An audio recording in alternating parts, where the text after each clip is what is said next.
And we're live. Good evening, everyone, and welcome. My name is ArrowFyre. Welcome to Let's Talk Transformers, episode 17. Sure, that sounds right. I am joined tonight by three lovely co-hosts. I've got Sam, Samsformers, Jamie, Storm Toy Photography, and making his first appearance on my channel, Den, otherwise known as Sentinel Bay Reviews. Thank you very much, gentlemen, for joining me today. Cool hand gesture. It's not fair. I wanted. Well, you missed your opportunity. You had an opportunity. I gave you a nice introduction. Right, loud intro time. This is where you take your headphones off.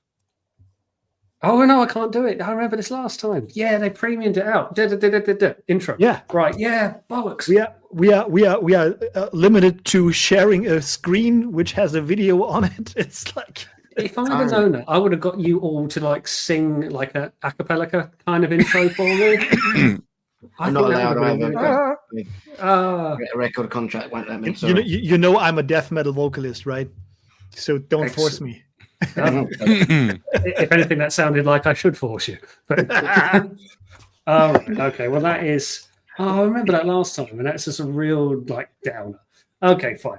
Well, we're going to talk this evening about some topics each. Rather than the usual format of me just producing topics and we all talk, I've asked the three gentlemen here tonight to come up with some topics as well that they want to discuss. Make it a little bit fair for a change. So we're going to go around starting with the easy one, which is my one, because it's a combination of news, but also what I want to talk about. And I'm going to quickly share my screen. Somewhere, screen sharing window. Here it is. Tell me you can see that. Yes. Excellent. So this is a missing link, Magnus, and this is missing link in general. The question I've got is missing link going to be the future of generations collecting? Because I say that whenever a missing link figure is announced or released, it has got a tremendous amount of hype around it. When Optimus Prime came out, Sentinel Prime, just a big bit of excitement. Same with RC, as we can see on here. We never got an RC, and now we're actually going to get one. And now, of course, Ultra Magnus is coming out with next level articulation. So it's obviously got a lot of attention. What are your views on Missing Link? Is it going to be the big reset to Generation 1 collecting as we know it, to a point that it's going to somewhat make the Generations line defunct? No. Okay, thanks. Good. A bit more, Jamie, please. I would agree. I think it's quite unique and I think it's quite beautiful, but I think it's very finite and I think it's demographic, 1 foot in the grave, the major demographic. And yeah, I think they tried it with G.I. Joe in a way, with the smaller figures, started to bring back the ringings, and I sort of killed that miniature versions when they got the technology to go even better and better. Like what they're doing with that new Predaking, that's just the anime Predaking where, Be Still My Beating Heart, where, I need more Predakings, Jamie. Is that what you're saying? Yeah, we all need more Predakings like that. It does look amazing, that. But I think, okay, so my view on this is I don't need another Ultra Magnus because I've had 3 Masterpiece ones and that's arguably too many. But I'm looking at it now and I'm thinking I never actually had the old Ultra Magnus in the day. I had the White Prime and that was it. But now I'm thinking of it like the things we didn't get, the fact that we didn't get an RC and now we're going to get an RC. And I'm thinking, all right, we got modern engineering. And for those who don't know, this whole thing of Missing Link is just the original toys, but with knees, with elbows, with ab crunches, to the point that they're absolutely amazing. And they have a lot of hype around them. Is it going to be kind of, us going back? When you start seeing a G1 Grimlock with bendable knees, what makes you buy the truck version? That's kind of unfair, Ian. Because I'm trying to be unfair, if anything. Unfair because the Dinobots are freaking immense and they were brilliant even at their time. And they can't bend down, though, can they? but now they can. But they was as close as you had to both modes, looking awesome as G1 toys with the annoying accessories. But yeah. It's funny that you mentioned Grimlock, because this is actually the only character that we have seen a third-party Missing Link version of. So but they never. It's a Bingo Toys Grimsharp, I think was the name, but they never went through with it. So it's still unreleased, and I don't know why, because when they showed it pretty much right after the Prime was released or announced or whatever.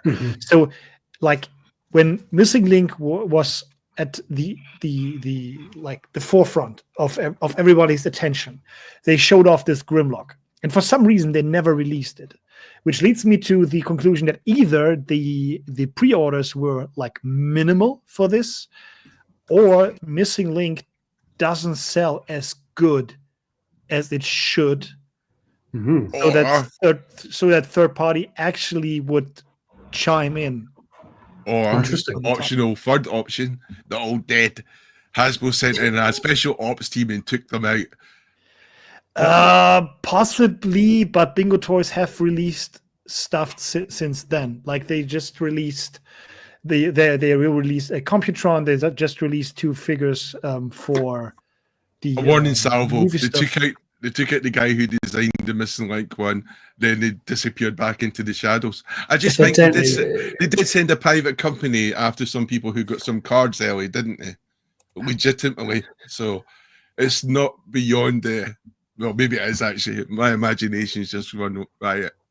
You have a bit, yeah. I mean, but are we thinking, Dan, with what you're saying with the third party, you're not talking about the modern engineering, you're talking about the re-releasing of the old toys, aren't you? Like no. I'm talking about Missing Link Dinobots. There's a Missing Link Dinobot. They showed off a I wouldn't say super articulated, but better articulated version of G1 Grimlock, which would fit into the Missing Link motif.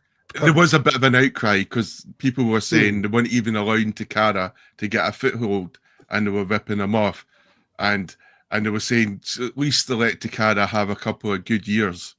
And then the idea of fourth parties is it fills in the gaps, which the big guys won't do, not take that away, from them. Yeah, no, okay, I agree with that. I mean, I do think it's a fair point around selling because it generates so much hype. Like this Magnus is everywhere. And I would be very, very, very tempted, although I did see the price of it. And I thought, I don't know if I'm that tempted, which is north of £140. And the Americans get the tariff version, don't they? Which is even more expensive. You said that with such a cynicism as well. Oh no, I've affected advertising already. I'm an idiot. Oh, damn it. Are you sabotaging my channel from within, James? Is that why you're here tonight? Oh, I'm an idiot. Anyway, I'm sorry. But we're going to be getting, I think, more Missing Link figures come what may. But whether it comes out to the frequency of the chug line, remains to be seen. But there's a lot of hype. There's a lot of interest. I just wonder when we're going to... Now we've had Magnus. Dinobot surely won't be far behind. Seekers, an articulated Starscream who famously couldn't move from being a brick. It's going to generate a lot of interest. But I will say this. You are not going to get a Missing Link Needle Nose. You're not going to get a Missing Link Hardhead, Chrome Dome. You're not going to get lesser characters. No, so far they only have released figures they can milk repaints off, like the Magnus. Okay, the trailer and the armor piece is new, but the Prime is the Prime. The Prime is the Prime, yeah. Corden and Sunstreaker are repaints of each other. RC comes in, I think, 3 colors. No, 2 colors, right? The 2 colors. Color didn't they have to make a new mold of Sunstreaker? Or I imagined that. They are all of them, aren't they? Well, they're remolds. It's the original toy, but obviously they're having a remold to allow for considerable more. The original mold, I think. And then they had like B and Cliff Jumper, who are like mold mates, and they did repaints of these. So Seekers are super likely. I think a Soundwave is maybe is 100% sure that they will do a Soundwave down the road. So they will do the big 6 100% because they can repaint that stuff to death. So the Datsuns. The Datsun Bros. Maybe. Yes. I mean, you could get some of the core cast. You could get a Jazz. Well, I could say Jazz and Wheeljack always has licensing issues, but Soundwave next. Soundwave does make a lot of sense, doesn't it? And I don't know. I love the hype. I don't know if I love it as much as £140. That's a lot of money. I think it's never going to replace anything. It's just going to be in its own lane. And it depends I think I bought the Prime, and I think the Prime was probably the best thing I bought that year. I think it's last year, wasn't it? Was it last year's out? Anyway, the Sentinel Prime. 2 years. No, the normal. That was 2 years, I think. Yeah, I think Dan's right. I got the Sentinel one the end of last year, and I absolutely love it. That's my first Missing Link figure. I was tempted with Sunstreaker. I am tempted to get RC because we never had it. It was the one that never came, and I was like, I'd be really, really interested to get it. Andy, you are not getting Missing Link Beachcomber. No matter how many times you come up with the variants of Beachcomber, it's just not going to happen. You're lucky you get it in blockies. But what Sam just said is 100% correct, I would say, because it doesn't fit in with anything else. You can't. I mean, you could display these with other G1 figures, but the vintage G1 stuff would look even more bricky with the articulated figures in between. So so this it has to be like a standout collection on its own. And I think I just look at Ultra Magnus and I just think if they've teased the Galvatron, haven't they? They've teased the Galvatron in the Generations comic. And I think if you had the Ultra Magnus, everyone expects the Galvatron. I mean, the Galvatron comes, which I'm pretty sure he will. Everyone will want the Ultra Magnus. You have your original 2 city commanders. It'll be going for that age demographic, and I think that as you said, it's in its own lane, and I think people will be cherry picking which ones they want, and that's what makes it quite a good line in many respects. Yeah, that's fair enough. I mean, I can see obviously the big 6 when it's going to get into, if it gets, and it should get into more niche characters. Like if we're going to get articulated combiners, articulated Superion, Photobots. You're not going to get Photobots in the Generations line, let alone this. Look, you make your peace with that. It's never going to happen. I could see that they do a Missing Link version of the prototype Unicron. Yes, very likely. Now with RC, you've got to think that's got to be one of the next ones, isn't it? Just imagine they doing this prototype, but in a HasLab size. HasLab size of the big round. Yeah. Oh, God. That'd be a good movie anniversary release next year. Is it next year? Yes, it is. Yep. December. So we should be looking for the Japanese movie release date then for something special. It'd be a good one to do. In my opinion, Hasbro do not go too mad for anniversary dates. They did for 40 years of the cartoon, but when it's 30 years of Beast Wars, 25 years of Beast Wars, 10 years of Prime, they go quiet. I don't think they bother. So don't you dare. I will not have it. I will kick you off the stream. On this Missing Link, now I say this of buying some of them, so it might only be my opinion. Well, no, it is obviously, but I don't know if so Prime is spectacular. It really is. But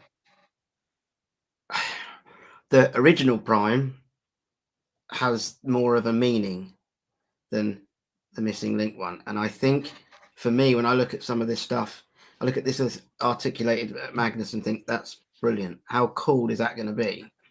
But and like Bumblebee's a good one. The original Bumblebee, I've still got my original one, and it's probably one of my favorite things, toy I ever had. I got the Missing Link one, got it out. It's great, but it's gone back into box. It doesn't have any meaning to me, like the G1 toys, and I think that's why you can't mix them, and I don't think they'll ever overtake anything. That doesn't get anything away from how great they are. Yeah, but I don't have a staying power. But that's in my mind.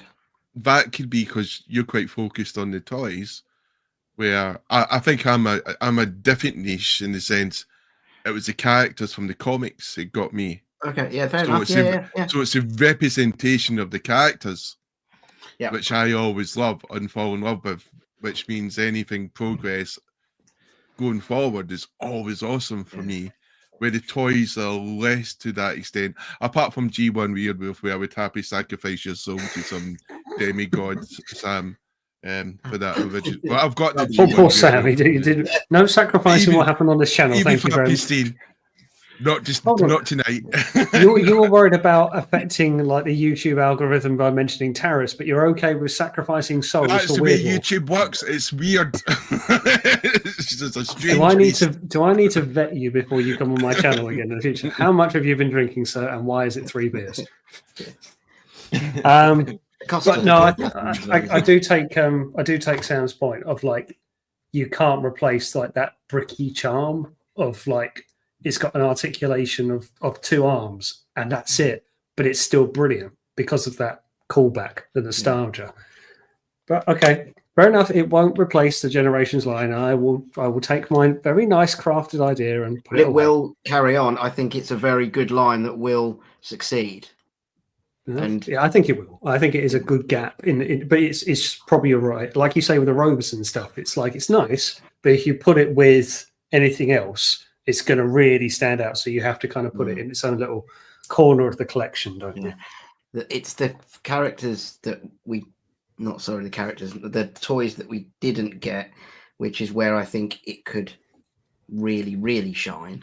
Yes, because we didn't get an RC. We never got that. If they do that Unicron, I think I'd buy it. Just because you didn't get it. Yeah. Yeah. So I think that's where it can really shine.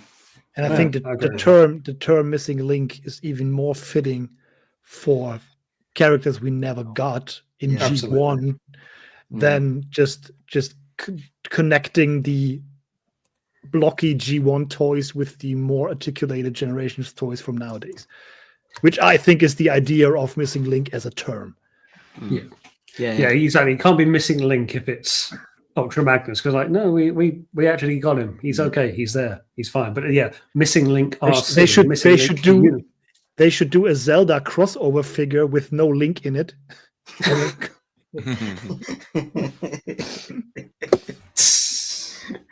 I hope they're going to get better than that. Then I really do. I'm trying. Mind the language barrier. You can't keep using that. Damn it. All right, that's my first topic done. So, Jamie, seeing as you've shared, should we go next for you? Yes. See, my one's kind of a one that could easily go into a tangent. Because really. Yes, because when it comes to Transformers, especially in G1, because I know when it comes to Beast Wars and the myriad of different versions of Transformers later on, teeth were quite evident. You see teeth now. But in G1 comics, and especially the G1 cartoon, teeth really weren't there. And in G1 comics were there, and then they weren't. There was different representations, and it often made to me, why would a robot have teeth, or why would he even have a humanoid form?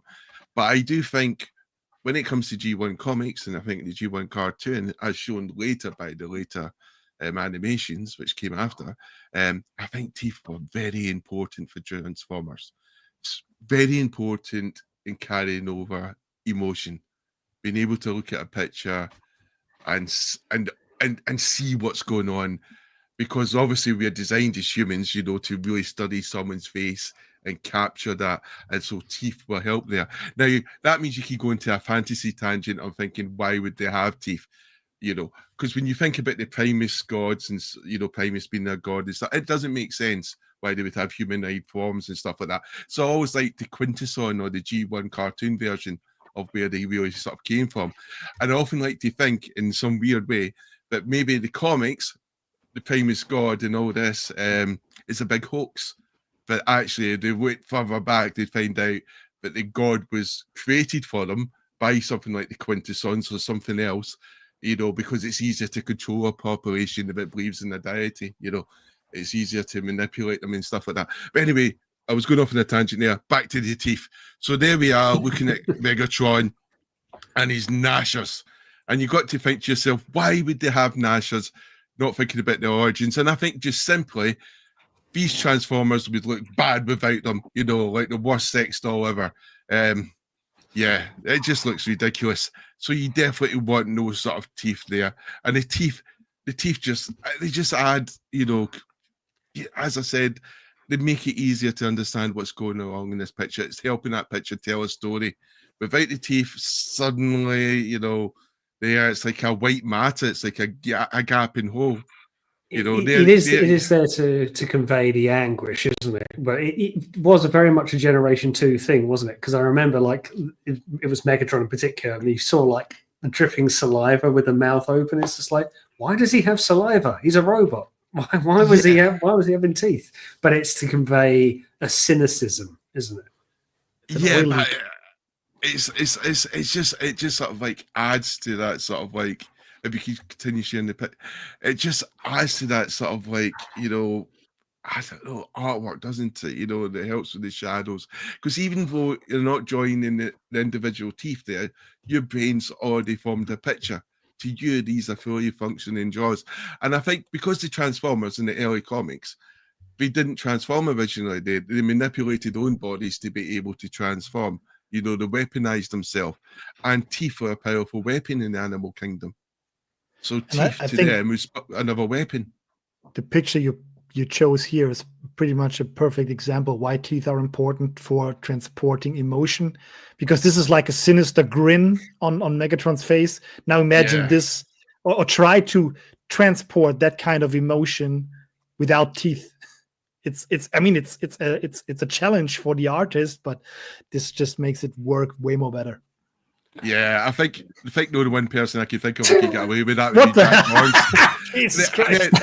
That's nightmare fuel. Can we not have that, please? Please revert back to your original image. And there we got one there. This is I actually worry about you taking these teeth away now. I don't want to see it. You don't need to see it. I left the saliva in. You know, it's basically like some old lady, you know, going pay the rent, and you went, I don't want to pay the rent that way. No. I think in pictures like this, for me it works good enough because he has like his mouth is open, so you already have like a black surface in the mouth. I'm okay with that, but the other picture, I'm starting to regret giving you guys free access for topics. But here, like in the cartoon, this is my problem with the cartoon. How long did you spend on this? You have this grey matter there. Now, it works quite well there, but the mouth starts to open wider. I start to not like it too well. And my biggest trouble is, I think back to, I'm losing sort of track here of my mind. It just doesn't. It's very masterpiece, empty, isn't it? Yeah, and I think that's why when I look at the masterpiece Megatron, I don't like his face. I don't like any of the faces because he doesn't have teeth. He's got that sort of weird smile, and I can imagine the smile getting bigger, and it's just going to be a grey emptiness there. Yeah, I can get it. It's oh good lord, I'm waiting. I'm waiting for you to take these teeth away, and it's just going to look weird. Look, the Marvel comics in particular, went for very humanoid-looking faces. You remember Blaster in particular, just picking one name. He had a very humanoid-looking face, but then in the cartoon, he looked quite different. But you design a humanoid-looking face. Look at Megatron there. He's got cheekbones and like definition, and a lower lip and a chin. So he has to have teeth for that. Well, Grimlock's always going to have teeth. But yes, you know, it's.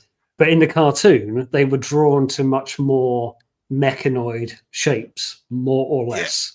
Yeah. Even the mechanoid teeth, I don't mind this one, mechanoid teeth. You know, I just think of those things as things that just slice your fingers off. And I just think, I think that's something that the G1 cartoon lacks, is giving those characters mechanized teeth. And I think we should start a crowdfunder, or whatever they're called, and go back to the G1 cartoon and edit in teeth. So let me just pick holes in that. So we're coming up to the 40 years of the 86 movie where the hot topic is that we can get the missing scenes, the deleted scenes, to completely construct the film, you're like, whoa, whoa, whoa, whoa, whoa. Let's hold right there. What we need is more teeth. Yes. Let's go hold George Lucas on them. Yeah, that's what I say. Let's go and fix stuff it doesn't need fixed for my own satisfaction. Well, at least Jamie got his priorities in check. I'm good. Yeah, absolutely.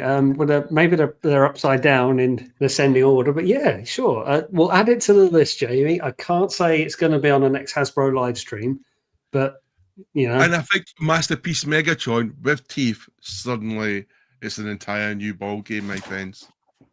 I mean, the Beast Wars characters have teeth. I'm just going to throw it out there. Not just their alt modes, they're robot modes. They would look pish, awful without teeth, wouldn't they? They wouldn't have. Megatron wouldn't have that evil, cynical, diabolical charisma if he had just gums. You know, it would be bad. You know,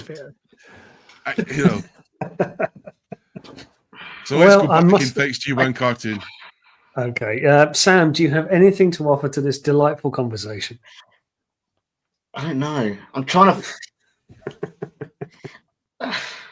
I get.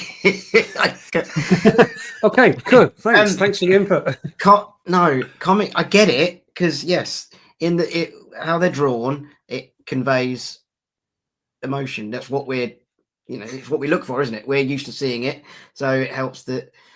But I don't think they should have them. I get the argument, and I think in a drawing, it does look slightly better. But maybe the metal version of it somehow, just to give that mouth something in there to frame it. I don't know. I didn't. This one.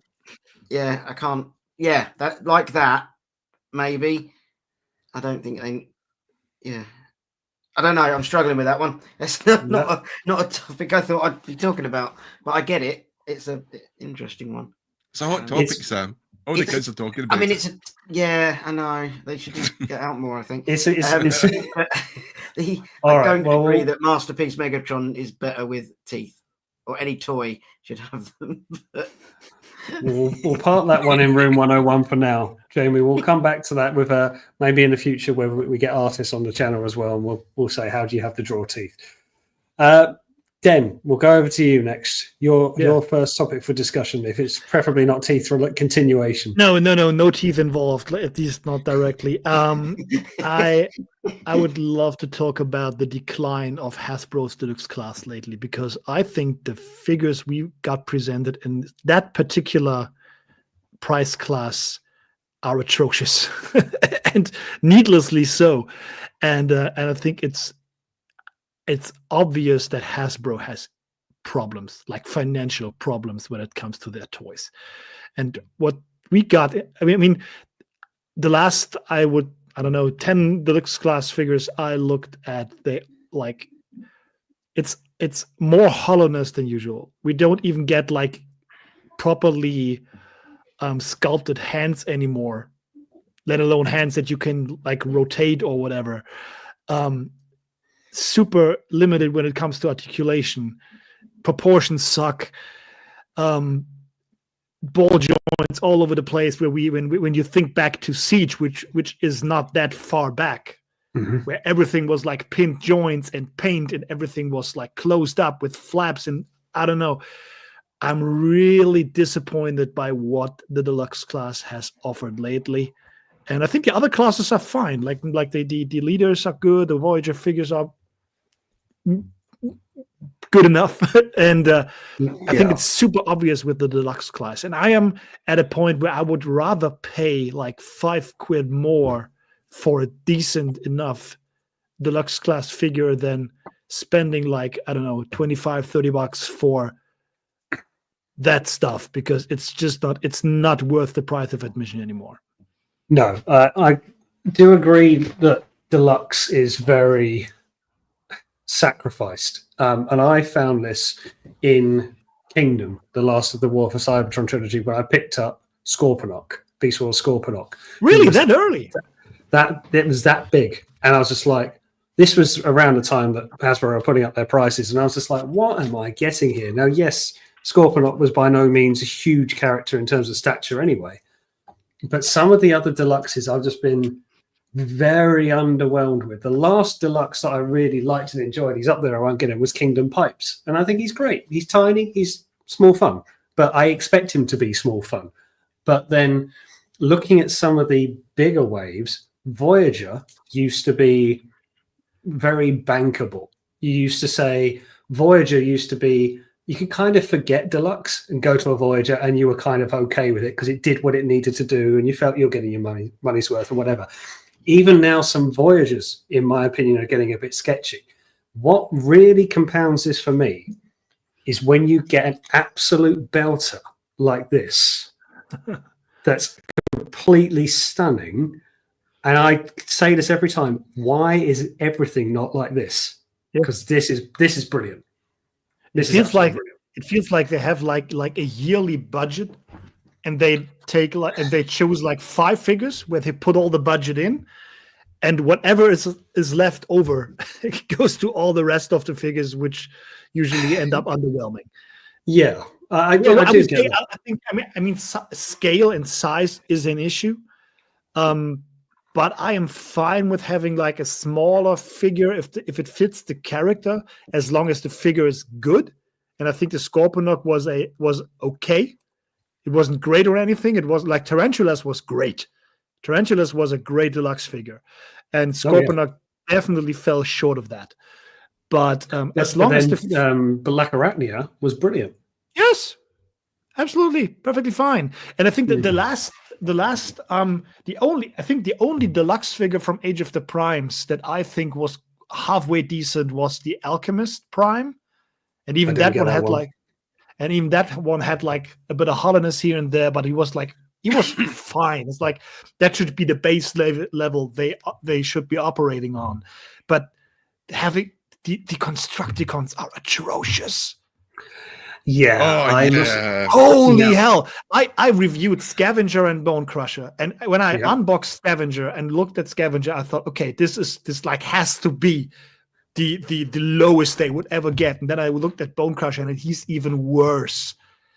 Bone Crusher is the reason why I didn't go in for that set, because I completely understand it. The one with the legs are like uniform, isn't it? It kind of. What you Mixed Master and Scrappy. The veggies on the legs. I just always get the names confused between the two characters. Yeah, but they did.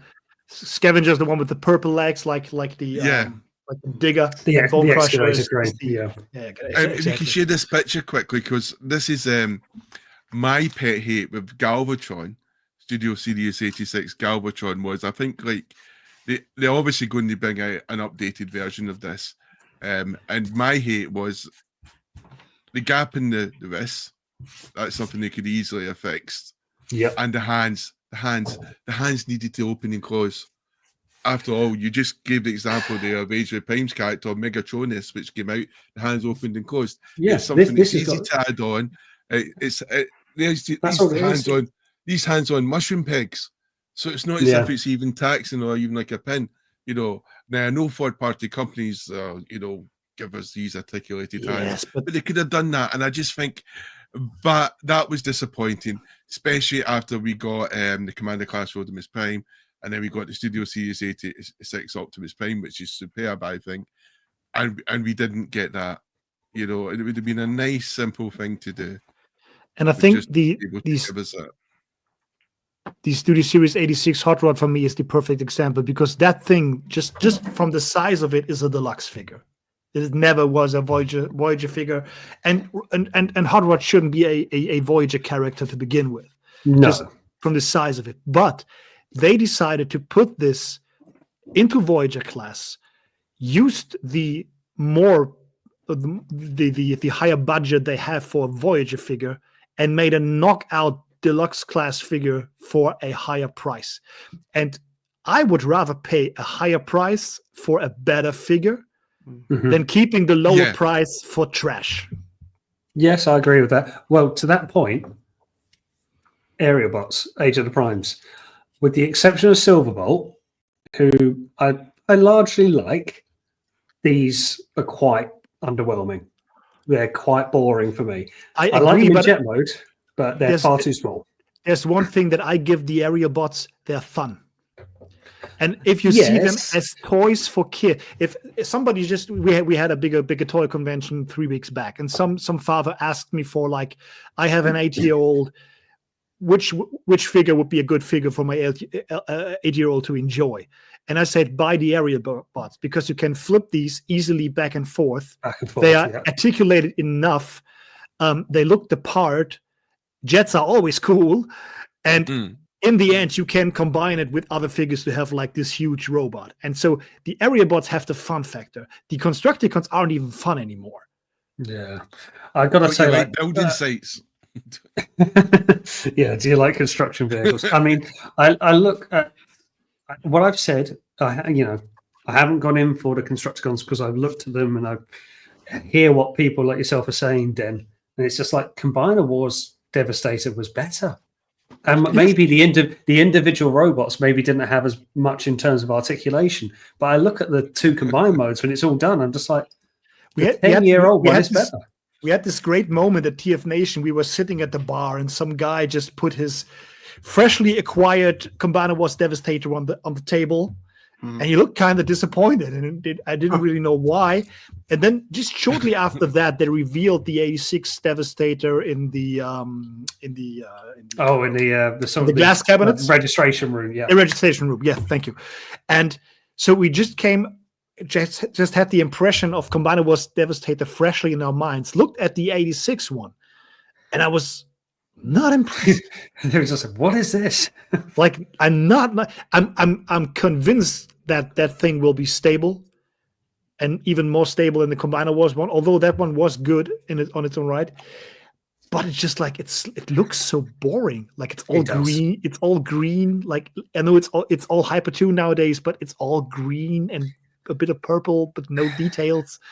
And this is my problem with the aerial bots. Is that as much as I like them as individual jets, and I think Silverbolt's okay, I look at the combined mode that it makes up when now we're seeing images with Fireflight and Skydive, and it's just like, I preferred the Combiner Wars version with the upgrade kits, and that kind of worked for me.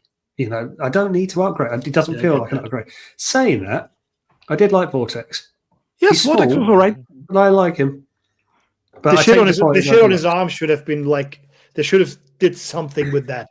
Yeah, but it kind of hangs, doesn't it? Other than that, even he can't rotate his wrists. And this is like the most basic articulation nowadays. Like, they're fused all the way through, aren't they? Yeah. How much are they? Yeah, you can move your wrist, Jamie. You're fine. Well, I'm basically my wrist rotated by itself. I'd be a bit scared. I'd be like, I'm pretty sure somebody at Hasbro just read somewhere on Reddit that One Piece is hype now. Didn't realize it was an anime and thought that now we need to do everything like One Piece. Yeah, I think the deluxes are 20, 22, 23. Is that right? I don't know. Yeah. They're a bit higher. They're a bit higher. They tend to go from like 27 downwards. And I think you tend to find independents try to undercut Hasbro Pulse, like you say, 22, 23. Maybe, yeah. Because I know Voyagers, you can easily pay like about 32 for a Voyager. So for us, if you buy a deluxe class for like the retail price here, it's like 26 quid. Yeah. But I'll come back to my point, like, to finish off on yours then, is like this and then this. I know it's not the same class, but it's just like, I know more resources got into this, but I'm completely floored with how good this is. And I just wasn't with this. Could you share Devastator a second, Ian? Devastator. This is from TF Nation. This is TF Nation's Devastator. Don't you just think he's very green? Maybe it's the completed toy. Maybe, it's a definition where there's some of its parts are a bit not great, but when it's combined, it's beautiful. I mean, there is a sense of when you finish a combiner, it looks good. It's like the journey to the end is good. He does look very small, and he does look very... but the just green and purple, closer to it, just close. The completion aspect you just mentioned is another thing. Like, I think the Devastator is good enough, and I think that they clearly had their focus on the combined mode, and everything was an afterthought. But these Studio Series Constructicons are the first Constructicon team that I put together, and I wasn't happy with. Like usually, like this, if you put a team together, they are more like the sum of its parts, right? Yeah. These are not. It doesn't work. It just does not work. They are so flawed that the team can't cover that up. Do you think they should get? I'm saying this from a place of ignorance because I don't really know much about any of them. But they seem to try and do too much, in my opinion. I mean, I don't know how many different Voyager Deluxe. It's all size, isn't it? It's based on different size figures. Is that right? Yeah. And you Not do anymore. Well, Not anymore. size and It's more like size a price tag these days. it's size and Yeah. complexity, because you'd had Commander class first started with Jetfire and Skylinks, and that made sense because they were bigger and commanders in their own right. And then they came down to Rodimus. Okay. Then they came down to Motormaster, and this is where it's like, well, it's not the scale, it's what you're getting price wise. You're plastic rather than anything else. Plastic and engineering. You wonder Yes. whether they don't just set on one and just, they prove they can make good things because, I mean, the only 2 or 3 real mainline I've got is the Studio Series, these 2 new ones, the Prime and the Megatron. And they're excellent. They really are good. Yes. And you go, it proves they can make a good toy. Why don't they just fix on a whether it's not scale, but piece count, part count, however it is, and go, we're going to make a good one line instead of trying to make 4 or 5 different versions. And are they spreading themselves too thin and going, like you said about budget, we've only got £5 a figure over here, we'll make this one. Yeah, there's been talk of it in the chat around it. The money a design department is allocated at the start of the year, and they kind of have to make it work. And they say, right, we can choose 4 deluxe figures, 4 Voyager figures, 2 leaders, 2 commanders, 1 Titan, and we have to make that work. Which it would be great if, like Sure Shot that's been teased and what will be coming out looks fantastic. I wonder if he'll suffer because he'll probably be a deluxe. I can't see him being a Voyager. I could be wrong. No, he's a deluxe. So, what magic is Takara using to control its money men, or did they do a dark deed where they put all the budget into things like the Predacons, etc., and other things? And Takara don't really know what they're doing at the moment, if I'm honest. And they took all the budget away from Godzilla. So we got this atrocious Godzilla homage, which is so bad they decided to fix it by putting a nameplate on it by saying it's Godzilla, just in case you couldn't tell. But you're talking about the that Grimlock that was repainted as Godzilla. It actually says Godzilla on it. That was all. Takara earns their money through the Diaclone reboot line. What I just read in the chat is that it's not talent, it's corporate edicts, and I 100% agree. I am convinced that the designers at Hasbro are excellent, and they are invested in the line. Like whenever you see them in front of a camera, when they are on YouTube live streams or whatever, you see that they really care. Yeah. But their hands are tight. Yeah. I spoke to a few of them at San Diego, and you can tell how much they love it. Oh, where's ArrowFyre gone? Oh, hostile takeover. He'll be back. There's probably a Hasbro SWAT team coming in to close down this conversation. The cat's out of the house. Yeah. Let's talk about teeth again. You'll appear back in with a black eye and you'll say, Hasbro are wonderful. Yeah, right. The money men are amazing. But I do agree. I think the engineers are lovely. I think they're the new type of influences that Hasbro is pushing out. So it'd be silly to get rid of these engineers. They're full of love, admiration. I'd love to see more of the Takara engineers. I'd like to see their social media presence. I think the internet is so much created the world so much smaller now, but we should be able to see these guys and read them in we could read subtitles. We don't need to force them to speak every language on the planet. And I think that'd be brilliant. That's my dream, because you always see praise Mark talk about the Japanese Takara colleagues, and I think it'd be lovely just to listen to these guys talk, you know, even in an informal way. And I think that's the beauty of sometimes, I think, the Transformers fandom is I think we're really treating these guys really well with a lot of respect, because I think we understand where they're coming from and how the hands are tied. And I hope we continue to have that wonderful relationship with them, because I see them replying to people, and you know, doesn't matter what account sizes they are, they reply. They're focusing on the people who are positive and enthusiasm, and even the people who might seem negative, but they don't take it in a negative light. You know, they'll come there and answer their questions, and I think they're brilliant. And that's completely fair what you just said. And just to make clear, I don't hate Hasbro. Quite the contrary. I would love to see them succeed. I would love to see these guys get all the budget they need to build the figures that I think they are capable of building. But it just doesn't work at the moment, and I don't see any silver lining on the horizon, because whenever you read anything about Hasbro as a company in the news or whatever, it's pretty much all dreadful news for the last 3 years with layoffs and whatnot. I'll come back to your channel. Yeah.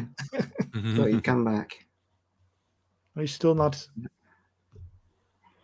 You do wonder if they streamlined it and focused more on less. That makes sense. Agreed. And just maybe they wouldn't have to spread, you know, because everyone has budget constraints, don't they? I'm sure they'd like to put 100 different points of articulation in every single figure, but they probably can't because of money. And so you'd be focused more on less figures or less ranges. So what I'm hearing from you is maybe they should become more academia focused, where we live in a fantasy land and we don't worry about money constraints. Maybe. And we just do what we want, like Photobots. Or just if they have $10 a year to build all the toys, don't try and build 1,000 of them, build 100 of them, and you might be able to give each different toy more money and make it better. Yeah, less is more. I think they already toned down or reduced the size of a wave, and I think the number of waves is reduced. So I think they're working on that front as well, but it's not enough at the moment. No. The one that was really impressive was the I'm going to butcher it. I can't remember what it's called. I think it's a Titan, but it's the one they announced at SDCC, the Grimlock from Age of Extinction. Now, it's good for the new generation coming up, isn't it? I have no interest in that design. Well, it's still cool because it's a dinosaur. I have no interest in that movie, toys from that movie. But when you saw that on a shelf, even I was like, do you know what? I put that in my house. That looks phenomenal. Yes. And I don't know how good it's going to be, as in, especially next to Robinson Grimlock. There you go. It might beat him up, eat it. But it proves they can clearly do it, can't they? Because I mean, this is an example of this is excellent. It's rattling inside somewhere actually, but that's really, really good.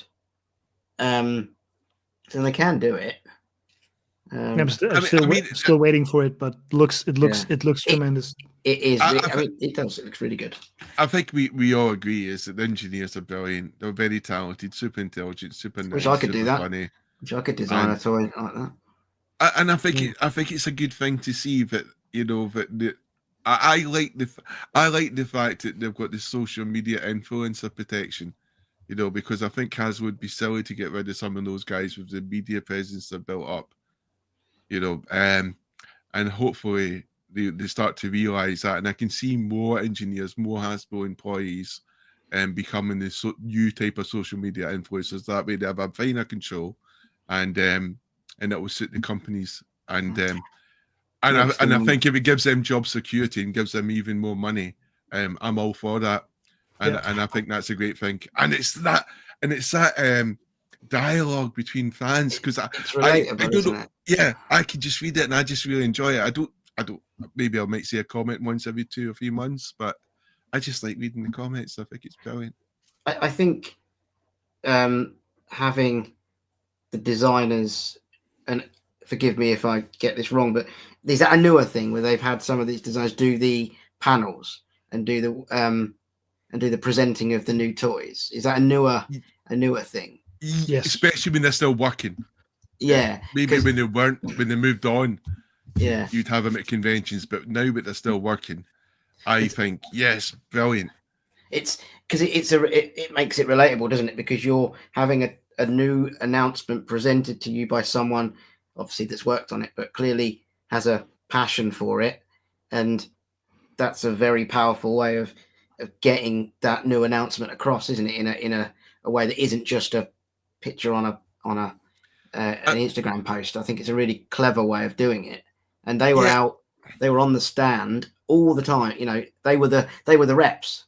Yes. You know, they were, so it wasn't just a bunch of, you know, like a lot of trade shows. Companies hire people, don't they, to just man the stand all the for time. them. It's frustrating. And and I'm sure it wasn't just Hasbro. It was probably a lot of the booths. But so they were there. They were the people that you were waiting to talk to ask a question. And again, that makes the interaction between it so good. That's why I like TF Nation. Like TF Nation, the event we were all at, because you've got all these volunteers. Sam, yourself, you were volunteering. You've got all the artists there, and they're so lovely, and they love Transformers. So straight away at this convention, TF Nation's already got a head start over other conventions because everyone involved is a fan. Yep. You know, from the ground up. And I think that's great for people who are new to conventions or who are just new Transformer fans, but they're stepping out that door and meeting the creators. You know, like I think of the artists. You know, these are the progenitors, the people who create all these stuff, for the toy designers to make the magic and make their dreams become a reality. You know, and it's like a conveyor belt of wonderful talent. And you can see some of these engineers. Some of them are really fantastic artists themselves. And it's just and I think we are so lucky, and I think it's like you said, Sam, it's something that's new. It's came in maybe the last, I don't know, maybe about 2020, you know, especially during COVID, that started to really come out, or I started to be aware of it. It might have always been there, but I certainly started to be much more aware of it, the presence online. I think because people with social media and TikTok and all this, how it is, people follow people, don't they? They don't follow companies as much anymore, and I think True. That's why having people in some Hasbro present all this stuff, it just makes it's a relatable thing, isn't it? I think it's good. Brings tears to your eyes, doesn't it? Well, but it's the way it's how to do it. You don't want. This is a bad example because I think they do it extremely well, but Apple, you know, having their CEO present the new product. Now, in their Apple, he cared about it and you wanted him presenting it. But if you had faceless people presenting new toys, I don't think it gets that same, I don't know what the word is, gravitas to it, that you don't think people would care as much.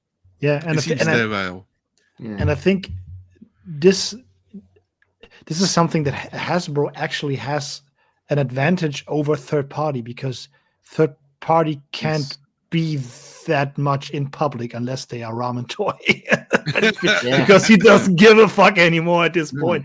But they are like in the then they're like in the shadows, and they can never build this kind of personal relationship between their employees and the customer and the fans. And so this is like, they really should keep doing this, because it just makes it more human, makes it more relatable. And I had the same experiences that you just had. They had like the Transformers truck tour a few years ago. They had the movie Optimus Prime truck driving around the country, and they had a trailer full of nice displays and toys that never hit the shelves in Germany. And I was happy to go there and look at all of that stuff. And then of course you have questions, and you ask the people questions that are with the truck, and all they say is like, we don't know. We are just hired here to, I don't know, drive the truck around and look at nobody show it stuff. Yeah. So I was like, okay, what the fuck is this about now? This is like, this is pointless. What are we doing here? Now I'm going to have to waterboard you, unfortunately. So this is way better. Way better. Another example, I spoke to a guy on the who were doing Mask, The Loyal Subjects. Subjects, and I just wanted to ask the gentleman about something, and it turns out he was the guy that did all the artwork for the boxes. Awesome. Oh, Awesome. Look at that. And he'd previously worked at Hasbro. He did mention something, but instantly, I mean, he was a very enthusiastic person anyway. But you could tell because they had one of the plane. Switchblade. Yeah, they had that. Oh no, the high-tech helicopter. I'm sorry. Yeah. Fuck this. He said they weren't allowed to. There was licensing, they weren't allowed to call it. He did. But it was when I said, "Oh, can I have a look at it?" Because someone else was sort of fucking around with it, and he went, "Oh yeah," and he went away and got it, and he was so happy, to show it and talk about it, and talk me all through the other ones. Oh, we did this. Yeah, I designed that from this. I did the boxes, and it just goes back to that relatable thing that you walk away going, you just talk to someone who's really passionate about what they've done, and is it going to make the toy better? No, but it makes your experience with it. Did you not form a couple? Try and trick him up. Oh, you nice Sam that day. It doesn't make the toy better, but it makes you more understanding of the shortcomings of the toy because you know the people behind it. Yeah, and when you get it, I think it just has that bit more meaning because you spoke to someone who had a passion of making it. Yeah. Although I think it's funny that you mentioned the loyal subjects because I only watched one video on the mask stuff so far, which is I think it was Toy Shiz, like an unboxing video of 3 of the vehicles, and they had like 2 guys from the loyal subjects there who unboxed the toys and showed it off. And I think I didn't like these guys at all. They were talking to me like I'm a 3-year-old, and they didn't seem to know anything about how the toy works. And they're trying to just they show off the box, which is beautiful box art and everything. Then they open it up and they have this flimsy clamshell in it, and the box itself is like super thin. And they try to sell me this is like a premium packaging. And I was like, no, it's not. No, it's not. Come on, man. I'm 40 years old and I'm spending $400 on toys. Don't tell me what a premium packaging is, And this is like these guys weren't. This wasn't it. So you. Giving your company a face is generally a good idea, but you should pick the person carefully. Have we you had don't want them too attractive, do you?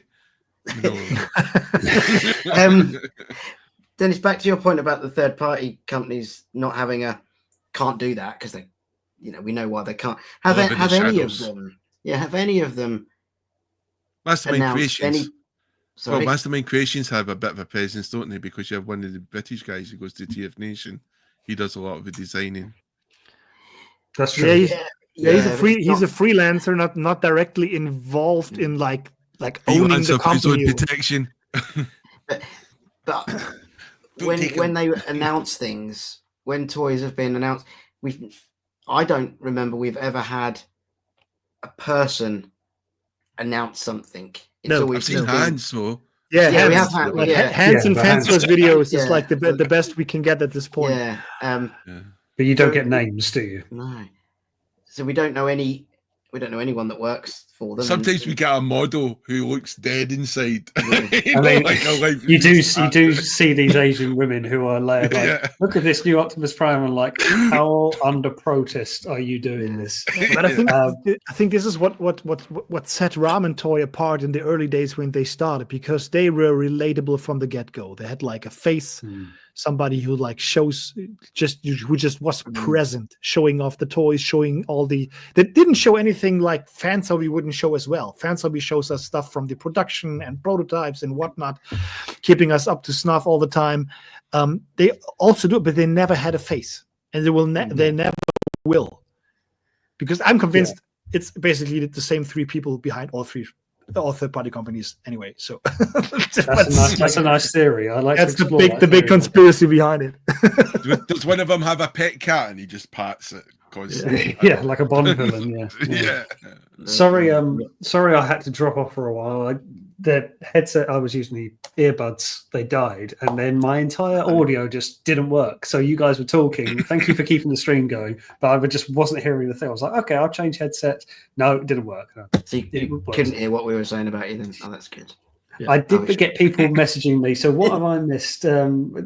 what was it? Favorite scenes and something like that. Was that your topic, Sam? No, we've just been on Hasbro still. Hasbro, and talking about announcing toys. And now we should move on to favourite scenes. and things. Yeah, we've still been on the same subject. Oh, okay. Yeah. Well, Sam, it's your turn now. I think we covered everyone else's. So go on. What have you brought to the party? So it started off with fondest like Transformer memory, but then I didn't really mean that. It's one of two things. It's either favorite kind of episode or scene or something, or what is your most vivid memory of watching it or reading it. And I'll give you my example is when I was bought the 86 movie. I didn't see it at the cinema. I would have been 6 at the time, but I can remember getting given the cassette in my living room and watching it, and the scene. I don't know why I can remember this, and I can remember saying something to my mum about it. It was when it's near the start where they're trying to get back to Autobot City, and you've got Cup and Hot Rod getting back to the city. That the scene when they end up back in, and I don't know why that bit, because that's probably not one of the best bits of the movie, but I think it's when the music started. You remember so much. It was just that it all was getting going then, and you're like, oh my god, this is just, and a 6-year-old watching that. So that was really my question: is there any of those types of memories, or if not a memory of watching it, but going, that's my favorite episode? Myriad of memories, even reading the comics as well. But comics. Can you remember when your first comic, or get given your first comic, or whatever? I because they was spaced apart like 2 weeks, you had plenty of times to form these memories and enforce them, because unlike the videos, because you'd watch them again and again, or read the comic again and again. But thinking about a video, keeping to that, I always think of the Rebirth, when the Rebirth part 1 started, and I think the Technobots, and they're going, we haven't seen the Decepticons, and peep out the creeps in months. Yes, and then he says, then the radar starts to then everyone turns up, and he said, how many of them, like Decepticons? You went, all of them. And then suddenly you got the alarm goes off. That's a good scene, because you're getting everyone in that first 2.5 minute scene, and it's just like throw Technobots, throttle bots, let's have dialogue. Maybe when you get outside, you could ask them, and it was just this snappy dialogue and stuff like that. You get Skullcruncher. You get to see Skullcruncher. Like, oh, this is cool. He attacks a tree and he shoots arguably no one, and it's just like, he's a cool character. Why is he in the forest? Oh, I've got a theory about that coming up later. I've got a theory about the whole energy gun thing. The Rebirth, and to Sam's point of like, when you see something, I mean, look, that bit with Hot Rod transforms, he looks like a cool car. You got Stan Bush playing. They're trying to race back to the city. The Decepticons are flying in. So it's kind of ramping up. It's got that kind of pardon jazz to it. The one that always sticks to me is the opening scene to Key to Vector Sigma, where the Autobots are leading the convoy of whatever they're protecting for the humans, and they go in the tunnel and basically bitch slap Megatron and say, we rule the road, because I think that's the first time I ever saw the cartoon, because as we know, the UK, it was very hard to get it on TV, and if you got it on cassette, you only got a handful of episodes and they weren't all in order. So I think that was one of the first scenes I ever saw, and I just remember the line from Prime, which was something like, if I know Megatron, he'll do anything to get his hands on it. That's my first regress memory, and I'm like, oh yeah, that's cool. So that's why that episode, and it's a banger of an episode as well, that always resonates with me. To me, it's when it comes to the Jamie, go first. No, I was just thinking the Key Vector Sigma is definitely something I want to talk about. So go on, Dad. I think when it comes to like scenes, the one that's stuck in my head was the part in the 86 movie where Blaster and Perceptor, which are two of my favorite characters, are protecting and fighting against Soundwave and the tapes. Just everything, all the dialogue still stuck in my head. All the music is there. The scenery, like this dome where Blaster's sitting in his chair, and he's radioing Prime, like having a actual job to do. I really like that particular scene. But when it comes to episodes, I think the one that I have like a bit of a mixed feeling about, because I think it was a great idea, but they never made really good use of it, is Five Faces of Darkness, when Blitzwing was about to turn. Yeah, that was good. I really think that like this is the cartoon isn't known for like character evolution. It's like pretty basic. This was the one moment where I thought this could have been the one thing the cartoon could have been remembered for, like having somebody turn for good, like not having like somebody being manipulated for one episode and then coming back to his normal team, but just like really having an ethical turn. Yes, just falling out of love with his cause, and coming back to it. And then there's like classic scenes from Beast Wars, like the death of Dinobot is super impressive to this very day. And when it comes to comics, when it comes to comics, I think the one story that really shocked me in a way was the whole Sunstreaker becomes a headmaster idea, because these like the imagery when like Sunstreaker's decapitated head is like hanging in these cables, and it's like this showed me like how dark this stuff could actually get, especially with a character like Sunstreaker, who is the definition of like a flat character with only one character trait, just like don't scratch me, and then they I feel seen. And that one really that just left a lasting impression on me, because I didn't expect that Transformers would go down such dark path. We call that trauma, but yes, you're absolutely right. It's I've dug it out because it's such an impressive. It's an iconic image. Somebody asked. I was on a live stream with Deluxe Bouldering like years back, and he asked me if I could do a third-party figure, which figure I would do. It's exactly this. Yeah, it's this was when it was getting to the point of breaking the rules a little bit, and like Sunstreaker was, as you say, I don't scratch my paintwork. He's a fairly basic guy. Yep. And just being made to become a headmaster, it's just like, and he suffered. God, he suffered in this. And then even in the aftermath, when he's in his wheelchair and has this little Insecticon pet thing, he suddenly becomes like a real person with a backstory. I love the comics with these. Yeah, that's a real going into comics for me, like some of the IDW stuff in the earlier Morna Meets the Eye days. Like I never forget, like when I was reading some of it, and it was when Megatron goes into his stealth bomber form. I know, Sam, you're not particularly into the comics as such, but it's really is good. He's in the stealth bomber form. He's fighting Prime for the first time. Prime knows he can't take a shot on him. And this has been out for a while, so I can probably say it. And he's like, "You're a fool, Optimus. There's nothing you can do to hurt me." And he says, "I know." Pulls out to one side and puts a hole straight through Soundwave's head. The Soundwave just completely falls back with his head, with a big hole through his face. And I was just like, "Oh my God, he's dead!" No. Shock value. You had the shock and awe of some of those IDW comics still holds a lot to me, and like the Sunstreaker one going on as well. Devastator tearing Superion apart, and there's stuff where you're turning the page and you're like, "Oh!" But regressing in early memories, I was still going to say Key to Vector Sigma, like, because that was just such like that's a great episode. Good introduction. It's one of the few times that, the Autobots are in cars driving along, and it always felt like the Decepticons flying had the advantage over them, and they're like, we're just going to drive into a tunnel. Well, why don't you do that all the time? It clearly works. I always potholes.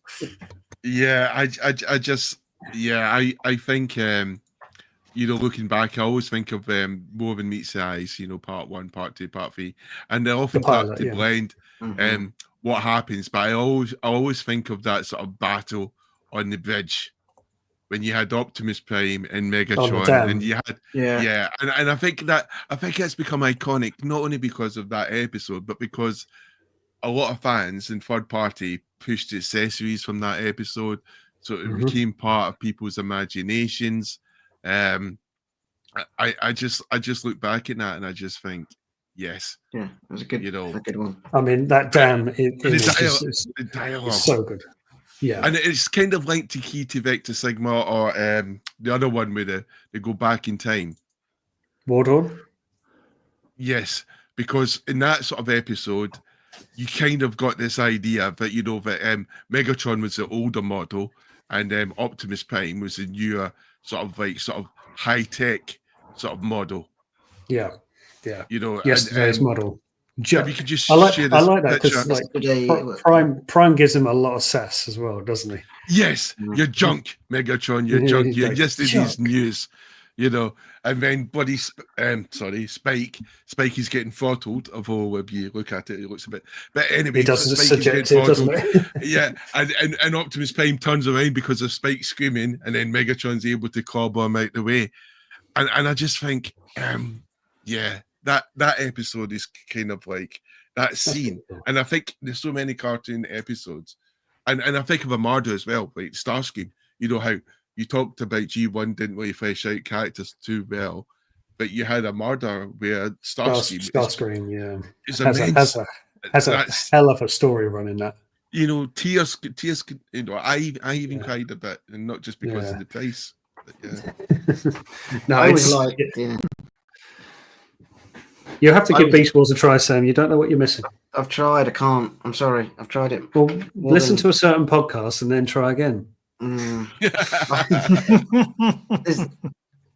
I always liked, and I don't know why. I've got a memory of, and I just had to Google it. I think it was called Megatron's Master Plan, which I think season 2.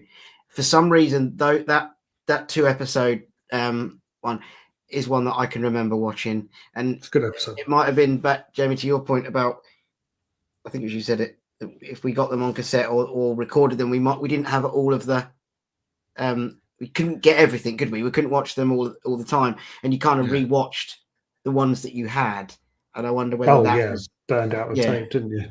Did you have how did you watch a cartoon as a kid? Was it easy in Germany to watch it? Not really.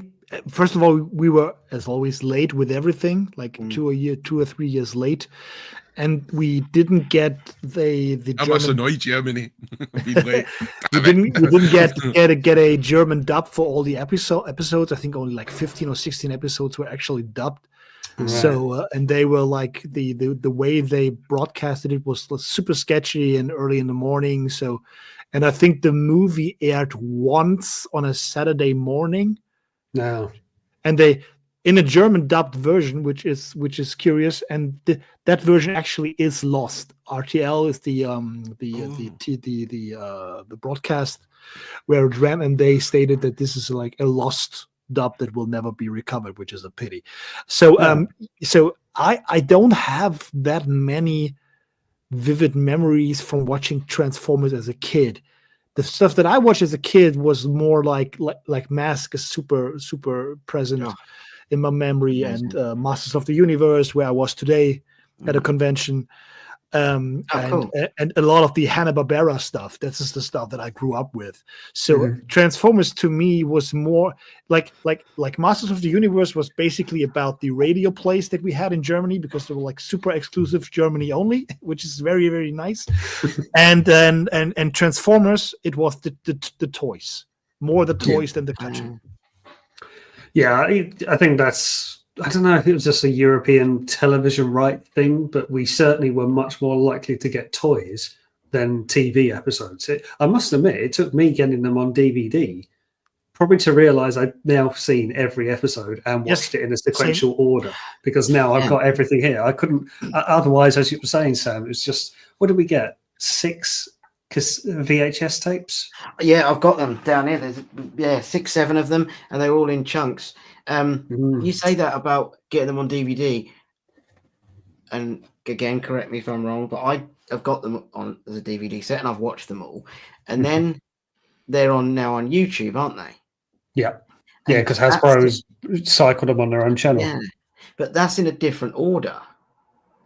Is it? Sure, yeah, because. Well, it's going to be a bit weird if Return of Optimus Prime happens before the movie. No, but there was one of them around. I'm joking. by the Jetfire. way. Yeah. Yeah. Because I remember seeing the order going, I think I've filtered this wrong. No, there's And- different order. there's Spider different Pal was orders. a good person to ask. Yeah. He's still in chat, but yeah, there's a different order to the. There's the release order, and then there's But- the chronological I order. think There there was a production order, and then there was a Yeah, different something order like in that. which they were released back in Like the a day. broadcast order. That really yeah. confused me because I think it was one around Jetfire that he was. I saw him in an episode and I went, "Hang on, oh, we haven't met him yet. How's he? How have I seen this one?" And I'm like, does "Sure, make sense. that's not how it makes sense." And But I think that's quite a common theme in most series, because I've watched other series where you get to some early episodes of like a season one and they're still fleshing out characters. They haven't worked out long continuity. I've even seen it in some Beast Wars episodes where it's all done and dusted in 20 minutes. And you think, okay, fine. It kind of doesn't matter what order you watch it in because the consequences aren't far reaching. So to Gold Lagoon, Beachcombs episode, great episode, can kind of go anywhere. Really, it doesn't make a difference to the story. No, you only realize it because of characters appearing out of nowhere. Yeah, Which basically happened in season 2 anyway. So yeah, exactly. Yeah. Hi, Inferno. Where have you been? yeah. Well, it's like Yes, that for season 1 as well, wasn't it? Because in season 1, War of Meat Society Part 3, they were flying back to Cybertron. The governments of the Earth had given them the resources to take energy back to Cybertron. And then episode 4, it's like, forget that. We're bringing back the Decepticons. We stopped the Decepticons leaving your planet. The evil Decepticons would have escaped and never came back to Earth. But thanks to the heroic Autobots, we kept them here. They would have come back, Jamie, because they know where they are, and they can't just let them go away. It's like saying, "Oh, don't come back now. That's very naughty." No, they would come back and they'd destroy you. There's a question in the chat that I would like to answer because that's pretty interesting. Go on then. No. There you go. Yeah, good question. No, he is not. But like the German dub of Matt Trekker and the Mask Crew is, because I actually watched that as a kid and I grew up with that as a kid, and I don't really remember watching the Transformers cartoon in German as a kid. When I watch it now, I think the dub is awful, like awful, and I can't watch this, and I try, which is a shame because I tried to watch the G1 cartoon with my boy, but for starters, we don't have like most of the classic episodes. They mainly dub the episodes from season 2. Like we get such bangers as like Power Glide and his girlfriend. And we were like, okay, this is like the last episode that I would have dubbed. but anyway. That's iconic episode. So we watched a few episodes of G1, but he didn't caught onto this. He likes Transformers, but I was way more successful getting him into this by watching Prime, by watching the Rescue Bots, and by watching Beast Wars. Sorry to say that, Sam, but no, don't pander to. It's a fact. Even my wife likes Beast Wars. No, see, my wife will not watch Beast Wars. She finds the animation hard to watch, and I just like, I need to work on you. We'd get on, me and your wife, then clearly. If she doesn't like it, but I have to be admit, friends. I don't want to present myself like I am a hardcore Beast Force fan from day one, because I couldn't watch it as a kid, because I couldn't get past the animation. I couldn't get past the plain idea of not having my beloved Autobots and Decepticons, but having these animals, and I just couldn't do it. So not monkey. So truck not even in that partisan way. I was like, when did that come out? 96? Yeah. 96. Okay, so I was 12 years old, maybe 11 years old, depending on the month it came out. So when I watched it, decided that I didn't like it, and went on with my life. And then when I got back into Transformers in the, like, I don't know, 2010s, 11, somewhere around that point, people always talked about how great the story is, And I needed like 6 or 7 years before I could convince myself to watch it. But then it got me big time. Good. See, Sam, But hopefully, I'm in the same boat as Sam when it comes to animated. it's fine. Well, Everybody says animated's great.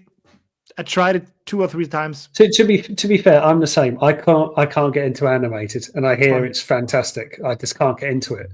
I'm a bit like that with Prime, but to be fair, I haven't given Prime the time it needs. I think I need to try Prime again. But animated, sorry, doesn't.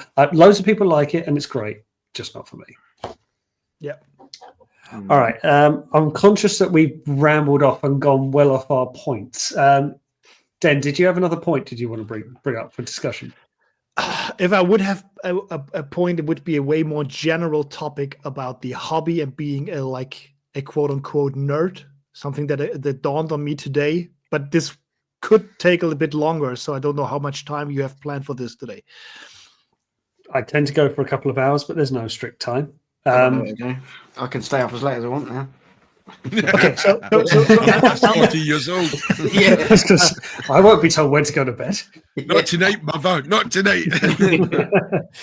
just because Rudy, I haven't seen you in quite some time. Rudy, Good to see. Rudy's around. Because they asked if the voice actor from that tracker did any other cartoons. Funny enough, no. It's a voice that I never heard in anything else. Oh, wow. But it's super. It's a big memory for me. Now, what I wanted to talk about, I try to make this quick, just to get you the general premise. I think about the social acceptance of our hobby quite a lot, because I just find it interesting how society reacts to all of this, And what I just realized is people in our shoes tend to think that they are the problem, that they are the reason they can't get a conversation started on this, because they feel like they are something, I don't know, that they are strange or weird or whatever. Today I realized we are not the issue. I just thought about when I have a perfect example. I have a colleague at work who is a hunter, like a professional hunter. Oh God! I don't have any stock Animals. You hunt animals, not with hunting. I was going to say, is this a bounty hunter or a human? No, hunter? like in the Deer, woods for animals and anything. Bears. I have Spiders. I have no stock with it. I don't particularly care for it. Mm-hmm. And yet, when we have a 2-hour car drive together, and you are just small talking, and I know that this is his hobby, and he brings it up, I am able to ask him a couple of questions, like, okay, how did you get into hunting? What exactly are you doing? Why are you doing this? Why is this good or bad for you? And why? Whatever. Like just normal questions you would ask somebody just to get to know him better, or his passion. Or if you out yourself in such a situation that you collect toys or are interested in 80s cartoons, or I don't know, customizing or statue, they don't know what to ask, and they don't even try. I've not encountered that, to be honest. I funny enough, I did encounter it just this week. It was just a couple of days ago. I even put a post up on Blue Sky about it. I had someone just come and check the fire alarm system here. So they had to go in and just check the fire alarm, and they checked the boiler and a few other things. And he looked in this room and went, "That's my dream." And he's like, "I grew up with this, and I grew up with Power Rangers." And then we started talking about Warhammer. So it was just like, "Yeah, sure, I'll talk." Nice. But he's the opposite. He knew what to ask. Yeah. Oh, yeah, because he was of that background. But do you know what I think it is? Because he was probably my age, more or less. And when he'd had to be for Transformers, Power Rangers for that kind of time. And I was just like, okay, but this is what we say. And this kind of goes back to almost the Hasbro topic as well. It's like it's very acceptable for people of our age to have all of this now. Whereas you go back to maybe a generation before us, this was a big no-no. This is for toys. And when you turned 16, 18, gone. That you don't have this in your 30s and 40s. But now Everyone's got something. Everyone's got Mask, Power Rangers, Masters of the Universe, Thundercats, X-Men, whatever. And it's so common now. I love it if I go and see someone's Warhammer collection. I've dabbled in Warhammer, or if someone has model trains, or even little, military sets of American Civil Wars and things like that. And it's interesting. It's a hobby, and it's displayed, and it's crafted, and it's well looked after. But it's very much a generational thing, because when I've spoken to people who are from generation before, this is not on the radar at all.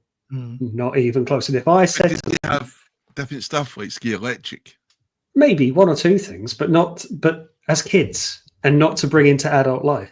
This isn't what they do at all.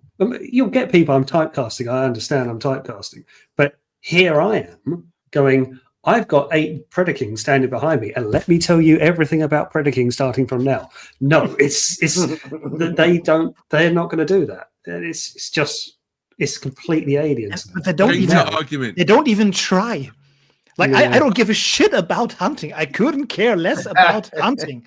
And still, but it's a passion of someone else. Yes. And since I'm interested in that person, I want to give him the opportunity to talk about his passion and tell me about it, and maybe get me interested in it. Yeah. I don't know. I think there's 2 counter arguments. One, maybe Fenn's just a bit of an arsehole, and he just doesn't know how to socially communicate. Or countermeasure, because he's a hunter, he's a wonderful, lovely guy, and ignore what he said. We have to edit that bit out. and maybe he doesn't know how to socially interact in that sort of way. But also, there's an echo chamber thing. You're growing up in an echo chamber. So when you were 16, 17, we didn't have the same disposable income. And then once we get into the disposable income bracket, suddenly our collections take on a different life. For example, I know lots of people, when you go to the toy fairs, there's like models like Warhammer, but there was like versions before Warhammer where they'll have Napoleonic era models and stuff like that. And it was a very much of a middle class or middle and upper class who could afford to do these painting and hold it and even have a display of them. And now I think we are much more privileged than, because when I think about the UK, was it in the 1950s we didn't even have heated water, did we? There's lots of stuff we've taken for granted which our forebears didn't have. Yes, it is a change of circumstance in society now that people do have time and money to have these big collections that are behind us. But I don't know. I love the fact that we do all have our own nerd hobbies. And I've had it. I've said this before. I'll say it again. I've had it where people have found out who are not Transformer minded at all, and they've torn me apart and mocked me and all the rest of it. And you're too old to be playing with toys. What's wrong with you? Get some self-respect. I've had all of that. To a point. Can I use arsehole for them? They're not hunters as well, are they? No, not to my knowledge. But I think to a point we've all had that. But I think nowadays it's gone from, like I say, just someone coming around to my house a couple of days ago and looking at it going, that's awesome. That's pretty cool. And it's just like, now it's a badge of honor. Now I'm whereas before it's been mocked for. But there you go. It's just my experience. I've never shied away from telling anyone about it. I think back to the point about people not asking, I think we do that because we have a passion, don't we? We understand that we love this thing. So if we find out something that someone else has got that, we're all automatically interested, aren't we? Because we go, well, we love X, so I want to know why you like that. Because and that's people, I don't know if you haven't got any of those interests and you see someone that has, I don't know, do they just not know what to? I think I'm just not going to ask about it. I don't understand it. I don't get it, Yeah, that's a big part of it. Yeah, 100%. 100%. Because you do get people who just feel like they're not in that world, so they don't know, because I've got one of my best friends, so I absolutely love him to death. I adore the man, but he doesn't follow Transformers. He's bought me Transformers for like my birthday and Christmas. He knows Optimus Prime and Megatron. I don't think he knows Soundwave, so that's the level we're dealing with here. He knows I like it, but he's come in before, and he says this with love. He's not being a prick, but he comes in and goes, creepy dolls. I'm like, they're not creepy dolls. Shut up. But he's saying it to one. Yeah. It's like, they're not. This is Prowl, and he's a prick, but sometimes he's good, and he's fine. Shut up. And I try going to Brad mode. I think what frustrates me so much about this experience is that I have a passion. We have a passion, whatever. And just because other people don't know what to make of it, and they can't find it in themselves to ask about it, or at least like value our passion enough to start some sort of conversation, we are pushed to the side, like as if it was us that had the problem. We are open about it. If somebody would ask me about it, I would tell them all they would want to know. I'm not shy about it anymore, and we shouldn't be. No. I agree with that, definitely. Well, thankfully, people do like to showcase other people's collections nowadays. Or, bit of a shameless plug there, but I was very lucky to be shown on 60's TF Sources link, where put my collection up there. That was sorry, even I was shied away from that plug there, but yeah, that was nice, and I like it that it's out there. But you're right, we are not the problem, are we? We've just got our hobbies that we choose to spend money on, and everyone has one. Everyone has a hobby. Everyone has something that they like to do. I don't know. A lot of my world domination. That's me personally. I did wonder what you meant there when you said domination. I didn't hear the first word. Everywhere. Fill in the blanks. Don't I don't want to get kicked off YouTube, please. I know people that have, especially work related, will try and hide it. Hide stuff. When they're working, so it's not visible when they're on video calls and Teams calls and that. And I'm completely opposite for that. Now, where I sit work-wise is here, so my work camera faces a lot more of what you can see looking at this. And it's funny, if I meet people who I haven't spoken to before or don't speak to very often, I clock it, I get this. I get a...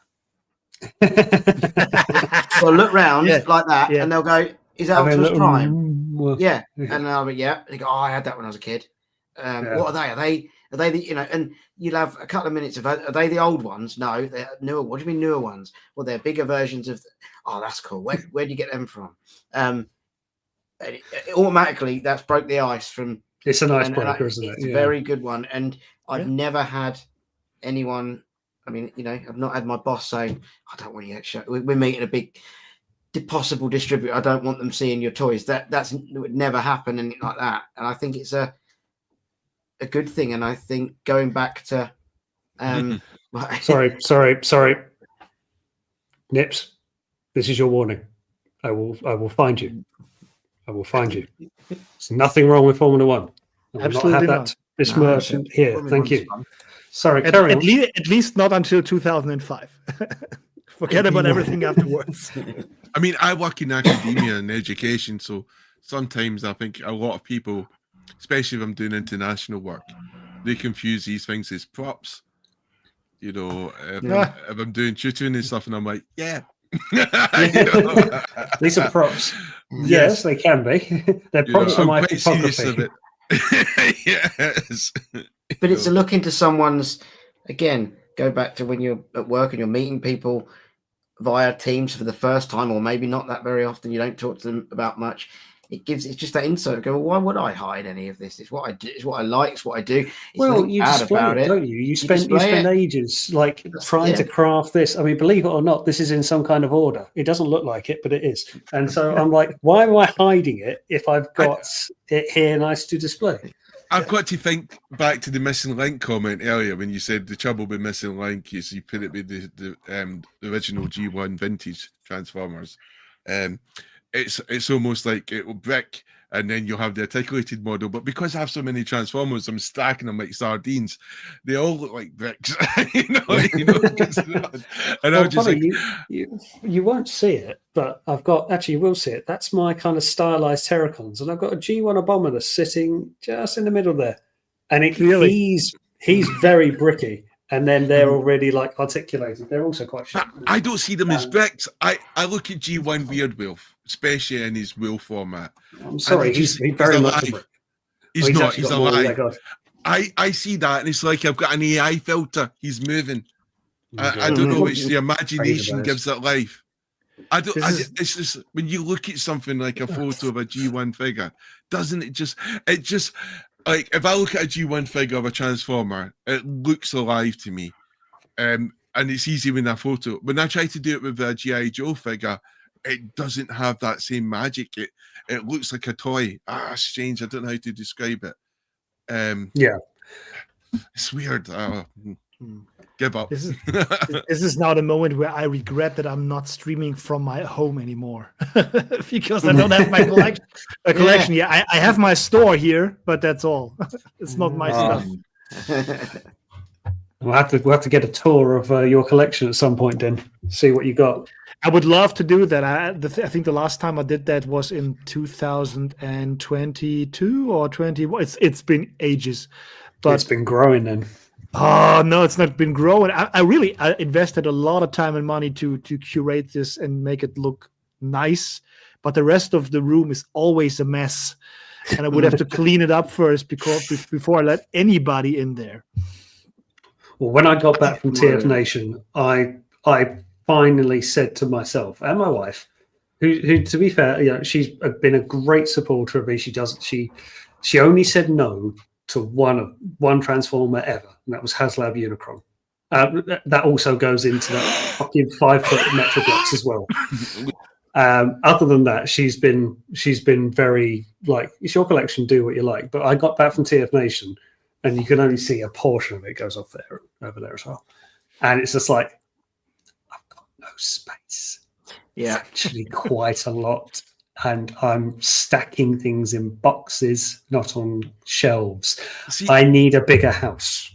So this is going to be the next stage of hobby collecting, because I'm not getting rid of this and I want it to grow, but I need a bigger room than this one. I redecorated the main bedroom, and I got cupboards. I think you've probably seen some pictures and stuff like that. And I really put them right to the ceiling.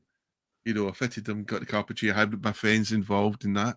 Decorated my room in a week, which was faster than building that luminous lump building, which I was given to try to build, which took me like 2 months nearly. But I've done that, and I made sure I was like to them, we need the shelves to be quite wide so Unicorn would fit and size. And it was basically, even though it was like clothes was secondary in my thought, I was thinking about storing the Transformers and I've done it, and I wanted them closed off so it looks sleek and protected from sunlight, but I just didn't want any of that dust rubbish, and and I wanted them to be strong and hardy, and I wanted soft closing doors so my cats can't open it. Cats are a little bugger for opening stuff, and I didn't want to be looking at my Titans, go, what's that new Titan, and why has it got fur? But yes, and I understand that, because I spent a whole week redecorating my room just to create that space, and it was a godsend. It's just really tripled my space. When I move house, I'm literally looking as a criteria in the house for big collector's room. It's got to be now. I threw all the furniture out, everything that I had, and started from scratch completely, because I was like, I want proper lighting, which is like the same color for every shelf. Yeah. I want everything being activated by one push on a remote control, and everything is on. I don't want to crawl on the shelves to push buttons anymore, and I don't want 6 or 7 different types of furniture and color. So I threw everything out and started from scratch. It was super expensive to do, And then I realized and started to think about that. I don't know. I at some point I made the mistake to write down everything I have and what I have paid for, so that I get an impression. I've done that. And I mainly did it for my wife, because I drive a lot for working. And if I ever have like an accident or something, I just don't come home, I don't want her to be in front of this collection and don't know what to do with it. So I just wanted to make some sort of guiding book for her.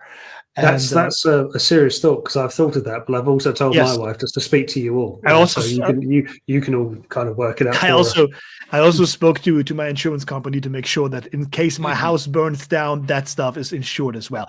No, because at that point I had like a collection worth of, I don't know, $15,000. Wow, roughly. Yeah. And I was like, okay, I spent $15,000 on this stuff. I think it's okay to spend, I don't know, $2,000 on shelves and lighting and a glass door solution that doesn't suck and all of that stuff. And I'm pretty happy with the result. Now I just need to clean everything up and get everything out of there that doesn't belong in there. It's an important part of it, isn't it? It is an important part of the collecting is displaying it. That's the biggest bit. Really. To me, anyway. It's displaying, but it's also protecting, like you say, like you want it. Insurance of collection. It's not exactly a thrilling topic, but it's you've got to think of it. Like there's some things that you won't get. Maybe a very expensive. I don't think he's watching anymore, but a certain very expensive cardboard base bought at TF Nation for an obscenely large sum of money. He'll know that when he watches it back. But yeah, there's some things you just will never get again, or you're going to pay a lot of money to get again. And so, insuring them, you have to do it. And like my wife wouldn't know. I did say to her, sell everything, but she's not going to know what is commanding what price. I'll help. I don't. You worry. Yeah, no, I told her to stay clear of you. You're not a third party. All right. How much would you? That big Predaking up there, Kang Toys Predaking. How much are you going to sell that for? I would get one of my companies to sell it for you. For what amount? What amount? What? I'd get a minimal worker to do all that for me. I would get them to resell. I hate to say it, but this thing has dropped in value. Has dropped in value massively due to the Takara one. People 600 max. People can't shift it. I've seen people take it to stalls and conventions and it stays there and it gets slashed down. It goes up for 1,000, comes down to 750. It still doesn't go. I still love it. I'm not getting rid of it. This is not a topic for now, but it's got. I was just thinking about the topic then. Just it's a nice way to end it.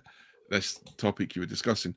If there was a fire, apart from getting your loved ones good instructions how to leave the apartment or your house, which toy would you grab? Which toy would you instinctively grab out of all your collection?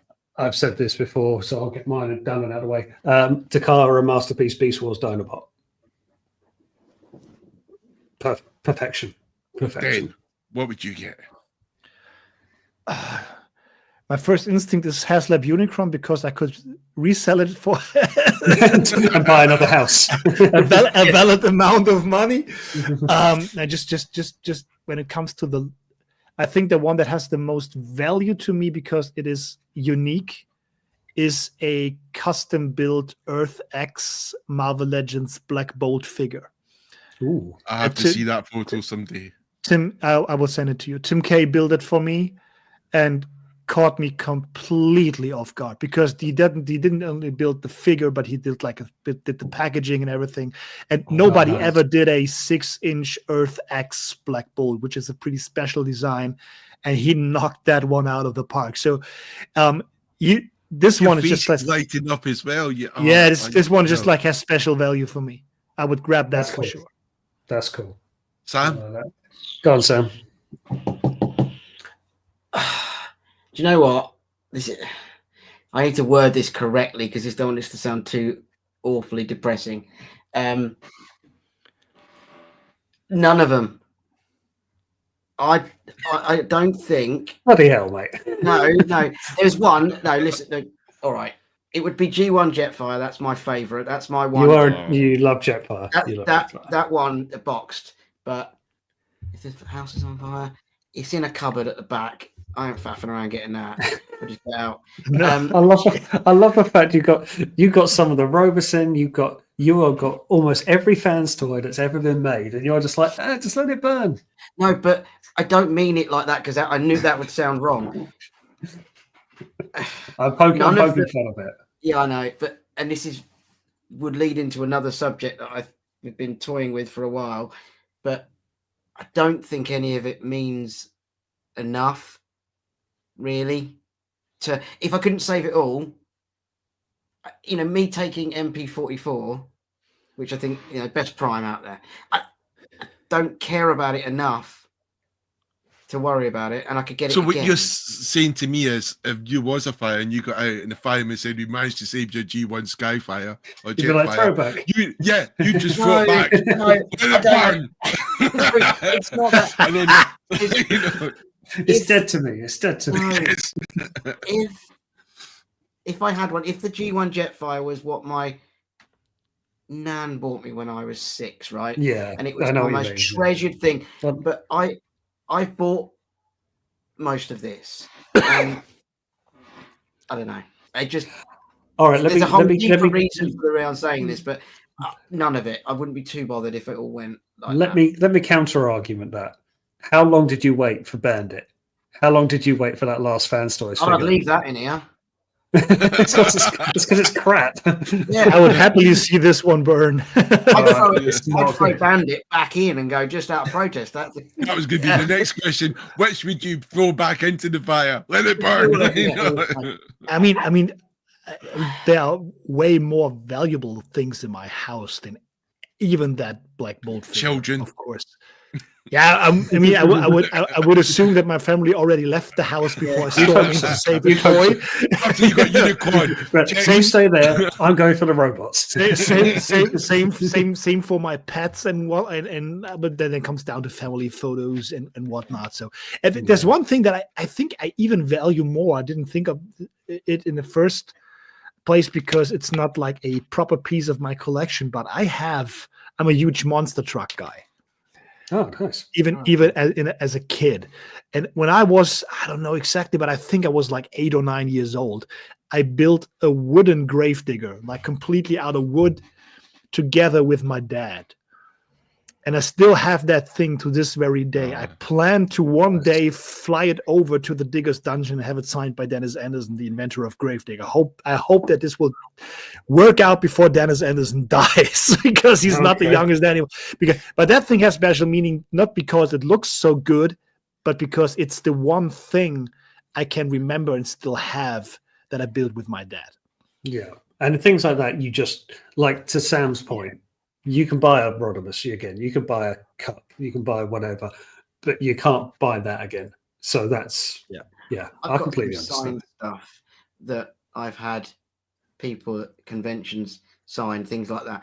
They'd be the things I'd grab if because you're never going to get them again. If you've got like a photo with Peter Cullen, you're going to have to get it. They'd be the things. I have a drawer down there with comics, old ones that I've been bought over the years of really old things. They're the kind of things that I might go, I want to grab them. It's the same thing as photo albums, isn't it? Before they all went digital, most people would say stuff you can't replace. You can't replace, yeah. But G1 Jetfire is the one I would take if I had to. And then hopefully the Robesons would walk out on their own anyway. Because you've got a ring camera looking at them, you can control them remotely. Yeah, because if not, I could just go to Robeson. All you just got to do, hey, Optimus Prime, roll out. Roll out. It's on fire. This way. Yeah, that would be a valid improvement of these toys if they had like a smoke detector built in, and as soon as they detect smoke, they just walk out. I'm sorry, I've got this image. So I've got this image of Prime just walking against the wall, not going anywhere, just like head against the wall. He's just like, what am I doing? Why am I falling over? And all the while you've got Roberson Grimlock trying to bring you drinks sort of on the way. Have you got every Roberson now, Sam? No. You haven't got the Rise of the Beast one, have you? The Rise of the Beast Prime. No, or the Megatron. Oh, you haven't got Megatron, have you? Or the trailer. I've No, got trailer's hard to come by. Yeah, and it's ridiculous. I mean, even if someone bought it for me, I wouldn't know what to do with it because it's massive. It's very large. It's huge, isn't it? Large. No, the two Bumblebees, Grimlock and Prime, are the ones I've got. That's pretty cool. They're still immense, though. Yeah, you have to save up and pay for them, but they are good. They are good. I mean, they do sit there, like most things do. But Grimlock looks amazing, though. It's a beautiful thing. They almost had me. It's very good. And then I saw in Bobby's review that he doesn't turn his head. But he does do about 900 other things. Yes, but for a price of $400 or whatever that was, I expect him to turn his friggin' head. In what mode? He turns his head in dinosaur mode, doesn't he? No, in robot mode. Talking about robot mode. Yeah, I didn't know that. Probably, yeah.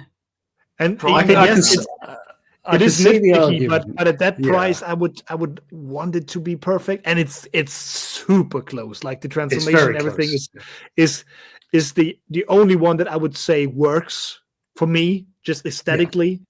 When you see it in the flesh, as we have seen it at the Battersea store, and it's transforming and walking as a dinosaur, it's a bit it's crazy. It's crazy. It's a transforming masterpiece, isn't it? Basically, it is.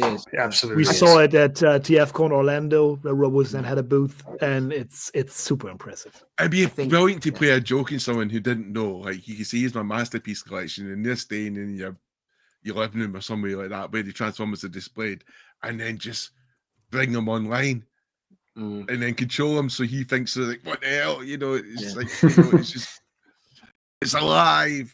I just think it'd be awesome. I think it's the best. I always think that is it Small Soldiers, that that film where the toys come alive and you had like the soldiers fighting the aliens. Still waiting for part 2 on that. Yeah, that would never happen, I guess. But yeah, I love the Roberson Grimlock. I think it's amazing.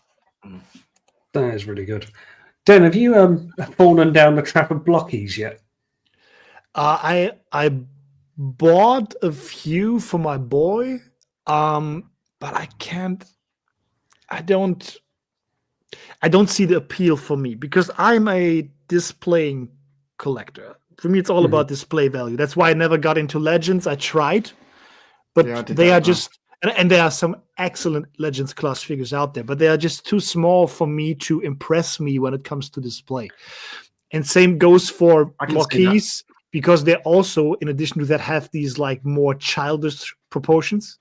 I'll get that. Yeah. What really impressed me is how very well tolerated all the joints are. Like they're basically perfect in when it comes to that. Super easy to assemble, well painted where it is applied. The one thing that always bothered me about blockies is they have too much stuff in a too short period of time. Like they throw stuff out really. I just can't keep up with all the sublines and releases, and it's just. And we were at the Blockies booth at the Nuremberg Toy Fair back in February here in Germany, and the personnel they had there, they weren't that good in English. I think I heard it because I told them you have to slow down. And what he got from this was, we need to go faster. He's like, no, slow the fuck down. No, I think it's crazy how successful it is, and I think it fills up a void in Transformers that it fills up that shelf. Yeah, so that as well. That's just full of it. We didn't have proper small budget Transformers in a while, because for small budget, all you could buy was like trashy step changes. Even the Creo stuff isn't as good as Blockies, and Creo's terrible. Way back. So this is a chance for somebody who just wants to fiddle with a transformer now and then to Mhm. buy them for cheap money, to have good fun with it, and in the end, I don't know, put it on a shelf or to start mix and matching like Sam did the Shockwave Shockwing, yeah. Shockwing, That- which looked pretty awesome. Keep So going, that's my campaign. That's I want. Going to get them to make it. That is my challenge. so. Did so you do? Did you do I like wanna- a buyer? Go on. I 100% Yeah, get there's a I get the appeal of the line, but it's not for me. There's multiple lines for that's the thing, because you've got your Defender, you've got your Galaxy, you've got your Yeah, classic class, all different heights, and then you've got your Action Edition, which are even bigger, and even the Action Edition with the latest Prime seems to be, I don't know if it's the aesthetic of Transformer 1, but seems to be moving away from the blocky part. Maybe. More streamlined. Could you I share do that, think- that I think- screen? To what So I Dennis can- said about how quick they are. The Just- Yeah, I was going to pick up on that as well. Yeah, it's just like circle back to that in a sec, 'cause we've only just did the small Defender wave, didn't we? And yeah. now we've had Galaxy Wave out. So there's So loads. that's classic class there, and it's just Yeah, it is. that's my personal favorite because it's quite detailed. There's lots going on there. Wonderful representation in the class. I think they're producing the merchandise of Transformers 1, which Hasbro, I think, have let people down on, and I think that's why we're not getting a Transformers 1-2 or a sequel, because there was just no merchandise out there. I just think with blockies, there's so many different styles and sort of class. But But I I think I like the classic class as well. It's the only thing where I actually bought stuff from. But I prefer the YOLO Park kits on that front. They're very good. I'll be honest. They're very I haven't got in for one yet. It's not for any choice. I just haven't done it. And I'm They're- sitting on two blockies that I've got to get out soon. This I'm building those Monday. I That's think my I'm going to be day doing the build. same. I think I'm going to do at least Wing Optimus by then. That's that one. Yep. Let me put you on big screen because that's AM quite good. MK Pro. Pro is That's so masterpiece. phenomenal. If that was, Have you had teeth? Oh no, leave it. it needs to be 10-15% bigger, and that could stand in on your masterpiece shelf, and no one would ever know, and it'll arguably be better. So just tell the people, Sam, who are watching, that is, you have to assemble it yourself, but it's not like blockies where you're doing panel assemblies. It's, No. Can you take an arm off at all or anything, like to show people? He says. He says, if it's all going to come apart, I'm going to give you a headache. Then don't bother. But Yeah, no, but it is. You'll put together so the legs will be you put together limbs, front, don't you? back, thigh, hips. It's probably made out of, I don't know, 30 pieces. It's there's a few pieces to it, but it's nowhere near. You're not building hinges and you're not building hands. A skeleton frame. No, aren't you? not really. It comes in the box almost laid out. Yeah. If it was flat pack taken apart and you put it together, but they I have are. got 4 figures of your Yeah, park, they're beautiful. but blockies have displaced them. Or just It's- replaced them even. Well, there's the other ones. Is it the Audley kits? Wardley, they look good. I like the Elita one, but they're going similar to blockies, yeah. But there's a lot of choice, and it shouldn't complain. But yeah, got to keep up with some of the blockies releases. And not to be, and that's just Transformers. I mean, you look at that's the right. Yeah, it's like 400 many other licenses. lines that they do. The one is Second Star Wars next. party. That's a good line. A second party. That's true. When they showed those Star Wars figures, The I'm all blocky over Star that. Wars. Oh, Yeah. and not just them, but Yola Park. Not anyone could do it. But you think that what's the phrase? Army building. Sorry, I couldn't get my words out. Stormtroopers. You think one mold, and people are going, "Well, I need 15 stormtroopers." Of course, I do. And it's easy money, isn't it, for that sort of thing? It is printing money, quite right. But then again, don't get me wrong. As much as I do love blockies, and I'm really looking forward to that Takara Predaking. I'm really looking forward to Fans Toys Blitzwing that's coming out. Yes, coming Monday. Star Tours. Mine I too. want- actually. I want Star Tours tracks. Tracks. Really Mhm. looking forward to that and hope that's. No one 'cause wants tracks ever. He's boring. I like tracks. I liked No, him he's as a. boring though. No, I liked him because their Blitzwing's really good. Yes, it I is. have heard that. Blitzwing. If Fans Toys would have never released theirs, I wouldn't even thought about replacing Star Toys. And I'm not convinced that I will do, because I think the Star Toys one looks the part, and Yep, it's me a good transformer. It's fun to flip back and forth. And I don't know if Fans Toys is really like $150 better. Yeah, Agreed. yeah, that's my thinking. The only reason I'm getting it, and I'd be interested to see your two's thoughts on it as well. The real reason, it's Fans Toys, so I'm sort of going to get it anyway. It seems You're going to silly, get but- it anyway because you are cut you in half. Your Fans Toys. Yeah. Are there any Fans Toys figures that you bought but you didn't keep? Yes, Magnus. I got rid of Hound and Oh, did you? Yeah. Jetfire Phoenix. You got rid of Jetfire now. That's like me getting rid of Razorclaw. It was weird because when it was first released, and up until, however, that was it. I loved it. It was perfect For a in long my time. eyes. For a long time, it was like the pinnacle Yeah. figure. And then the Masterpiece one come out. I'm like, The Takara one. yeah. The Takara one is really good. It's surprisingly good. Yes. And I got it thinking, I want to check it out. It's my favorite character. I know it looks a bit, I don't know what, derpy. It looks a bit Derpy, weird. yeah, I get that. Yeah, But when I stood both next to each other, I went, I know. oh, I don't like Fans Toys now. Oh, no. It's got a little bit of magic to it, hasn't it? It's It's hard not- to explain. I got it and never had the intention of keeping it. I just wanted to make a video about it and then be done with it. Yeah.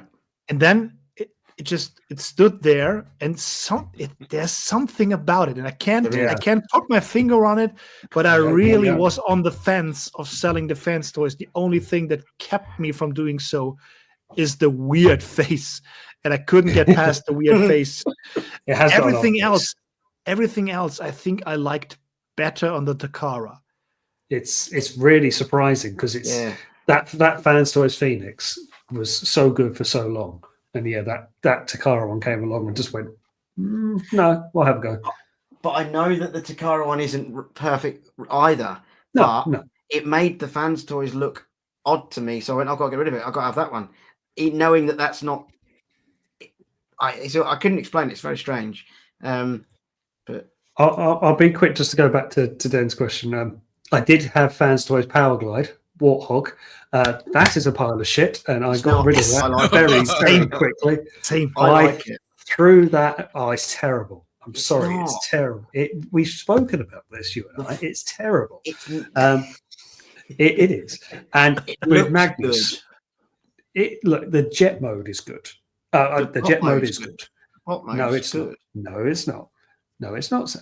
But the Magnus, the Magnus I had, I've got the Takara one. I've got X Transbots, and I had Fans Toys Marg. Arguably the best painted Fans Toys figure. Magnus has never looked so pretty. Yeah, but he's way too slender. Trying to do the articulation of two heavy Masterpiece figures with the white inner primes, it was too much, and it was hell to transform. It was horrible, and I was like, I don't need three of them. I like my Magnus to be beefy. He's beefy enough. The Takara one, I can flip into its alt mode in 4 minutes. Buy Fans Toys. That's gone. And I sold it at TF Nation. But there we go. Wrong decision. Okay. Well, look, on that bombshell, gentlemen, I think we'll wrap it up there for the evening. There's a lot we could talk about, and the chat is still getting questions into us, which is lovely to see. And I will have to get you all back on to pick up some of our topics. I like the idea of cycling around topics individually. I think that's a good idea. I want to do that. Yeah, I will have you on again. It's fun. But let's go around the table. We'll start with you, Sam. Where can people find you? What are you working on, and where can we see you next? Ooh. Samsformers on Instagram is the main place. Where am I? I'm nothing majorly interesting. I've got some Studio Series pictures to do tonight. Might do some more Robeson stuff with my Bumblebee. I got to try out the car mode and drive it around my hallway. I might do that at some point soon. And yeah, that's it really. And you'll see. Oh, Reading. I'll be in Reading with hopefully lots of people as well. Medicon at TF Nation. Yeah. Yes. Yeah. Excellent. Good. We'll see you there. Thank you for having me. Jamie, where can people find you? You'll see me Storm Toy Photography on Instagram.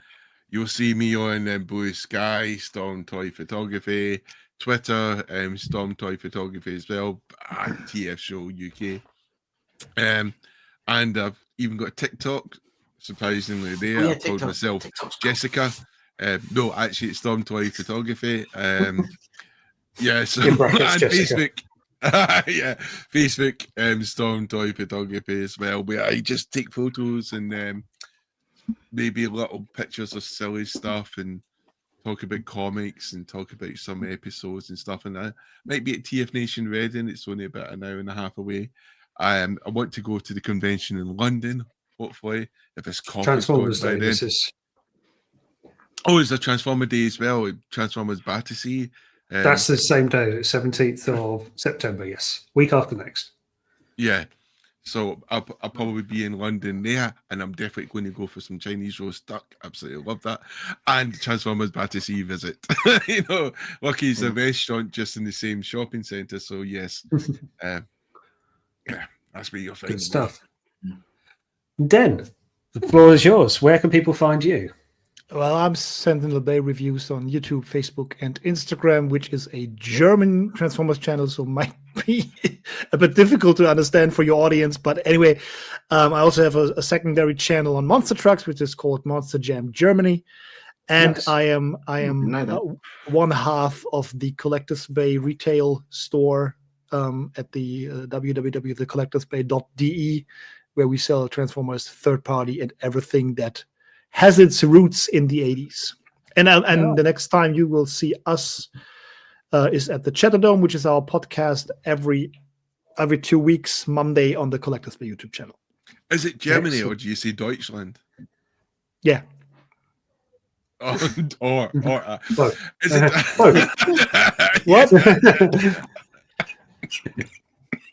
I'm sure Frosty would say Germany, but yes, it is the same word, Jamie. You have answered your, but I have put. Oh, it's Monster Jam Germany. It's not Monster Jam Deutschland. It's Germany. Yes. Yes. All right. And everyone's links to everyone's social is in the description below. Although I will add in the Monster Truck channel because that sounds quite cool if people want to check that out. Thank you very much for joining this evening, gentlemen. Thank you very much, everyone, for watching. As always, we will see you on the next one. And the stream, it's awkward pause as I click buttons and it takes a while to go off. See ya.